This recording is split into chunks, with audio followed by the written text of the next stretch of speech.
José Luis. Gracias por la invitación, un gusto. Pues bueno, ¿qué tan viables ves estas propuestas que presentaron en el arranque de campaña los candidatos a la presidencia en temas económicos? Bueno, yo creo que en algunos elementos todavía siguen siendo genéricas, es decir, básicamente hay una coincidencia en que prometen un alto crecimiento económico. Hasta el momento solo uno se ha comprometido a dar un número, un 4% de López Obrador. Sin embargo, José Antonio Meade en su plataforma plantea un crecimiento más vigoroso, de igual forma Ricardo Anaya, y los tres tienen un elemento en común. Básicamente mayor infraestructura.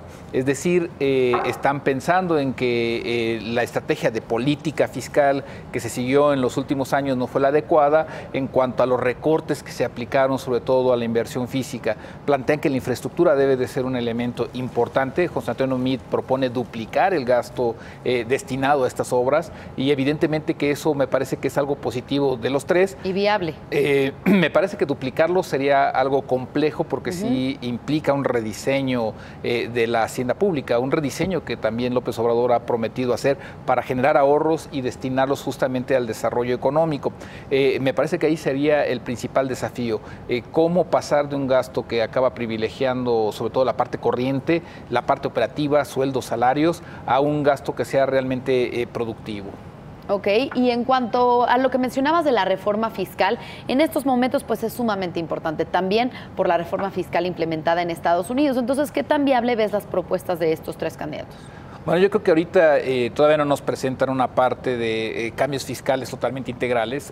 Me parece que en los primeros días lo que vimos fue una propuesta de disminuir IVA, impuestos sobre la renta en la frontera norte. Por parte de Anaya, ¿no? Por parte de Ricardo Anaya, también por parte de López Obrador, en donde este último lo que además plantea es que esto se genere en una zona franca de libre comercio, en una zona franca en donde lo que básicamente se plantea es generar condiciones fiscales que en teoría deben de favorecer la actividad productiva. Entonces, ahorita parece que lo que hay es una disputa en la parte fiscal entre Ricardo Anaya y López Obrador por el mismo elemento, reducir IVA, reducir impuestos sobre la renta. En ese sentido, parece que José Antonio Meade trae más bien conservar los elementos de estabilidad macroeconómica, así lo plantea en su programa, y no se mete muy a fondo sobre cómo mover IVA e impuestos sobre la renta.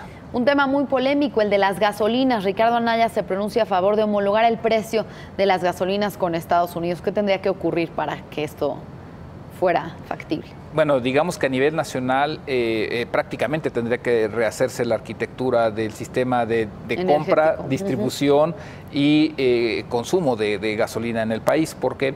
Porque con la actual parte fiscal que se le aplica, los actuales precios de compra que se tienen sobre todo de Estados Unidos, que es donde compramos la mayor parte de las gasolinas, me parece que sería un proceso complicado. Y algo similar tendría que enfrentarse en la región norte, en donde la propuesta de López Obrador es también disminuir el precio de las gasolinas para homologarlo al de la parte sur de Estados Unidos. Entonces, ahí me parece que sí se tendría que pensar en un rediseño de la reforma energética y de las implicaciones que tiene, sobre todo para combustibles. En cuanto a Andrés Manuel López Obrador, entre sus propuestas menciona la pensión universal a los adultos mayores, también a personas con discapacidad en todo el país y atender a los jóvenes con becas para estudiar. ¿Qué nos dices? Bueno, ese elemento, si bien socialmente sería deseable que todos lo quisiéramos, que todos los mexicanos tuviéramos en nuestra edad avanzada una cobertura universal, me parece que presupuestalmente es uno de los elementos que genera un mayor desafío, porque además es similar a la propuesta de una pensión universal de Ricardo Anaya. No podemos dejar de lado lo siguiente: si nada más contempláramos los 10 millones de mexicanos que viven en pobreza extrema, darles una cobertura de un salario mínimo acabaría implicando cerca de 28,000 millones de pesos mensuales, es decir, más de 300,000 millones de pesos en todo el año. Eso solo para 10 millones que vivan en pobreza extrema. Es decir, si ya tomamos a todas las personas en edad avanzada, niños, madres solteras, me parece que el presupuesto que tendría que destinarse a ello rebasaría las capacidades que ahorita tienen las finanzas públicas. Finalmente, José Luis, sin duda muchos temas que explorar, pero uno más de José Antonio Meade, quien dice que ningún bebé nacerá en pobreza extrema, ya que mencionabas este tema. ¿Cómo sería posible esto? Bueno, ahí también sería un desafío muy grande por lo siguiente. De acuerdo al Coneval, tenemos a 53 millones de mexicanos que viven en pobreza en este momento. En pobreza.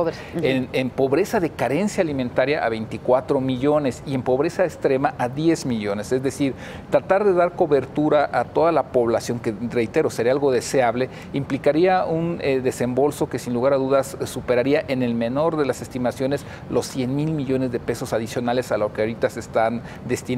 Por lo tanto, si bien es deseable en este momento, sin hacer una modificación en las finanzas públicas, me parece que sería algo complejo de lograr.